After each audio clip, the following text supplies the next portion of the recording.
Sa pamilya. Tayo aminin natin, kahit gaano tayo katapang, sa isang bagay lang tayo titiklop. Sa pamilya. Pamilya lang ang nagpapapatak ng luha sa ating mga mata. Bakit kaya ganun, di ba? Kasi iba ang pamilya. Sobrang solid.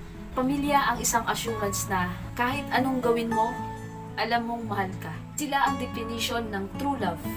Pagmamahal na kahit hindi mo nakikita o hindi kayo magkasama, pero siguradong sigurado na mahal nyo ang isa't isa. Kahit gaano ka katigas, lalambot ka kapag kausapang pamilya. Kahit pa gagalit ka, lalambot at lalambot yan kapag ka nakita mong naghihirap ang isang miyembro ng pamilya. Kahit na gusto mo na silang kalimutan, hindi mo pa rin magagawa.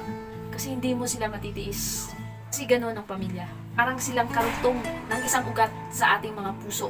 Sila pa din ang babalikan mo kahit na ikaw ay lumayo. Sila pa din ang hanap-hanapin mo kahit ilang taon kang nawala. Yakap pa din talaga nila ang magbibigay sa atin ng tunay na saya. At ang makita silang masaya at may ngiti sa mga labi, yun ang para sa atin ang pinakamahalaga. Maraming problema, hindi maiwasan sa pamilya.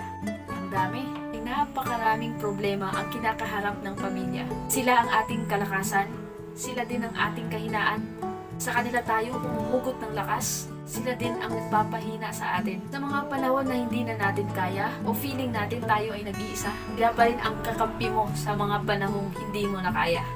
Ang pamilya parang buwan lang yan. Hindi mo man minsan makita, pero alam mong nandyan lang na kaibigan. Huwag natin sayangin ang panahon. Pahalagan natin ang bawat oras. Pahalagan natin ang pagkakataon na pwede pa natin maiparamdam ang pagmamahal natin sa kanila. Kasi sa pamilya pa din natin unang naramdaman ng pag-ibig. Pag-ibig na handang magtiis, magsakripisyo, mag-alay ng ating buhay. Sila ang dahilan ng ating mga ngiti, sila rin ang dahilan ng ating mga lungkot. Pero sila ang dahilan kung bakit tayo nagpapakatatag.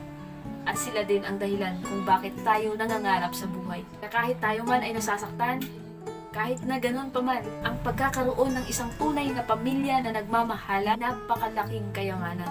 Sana ating alagaan at ating pahalagahan.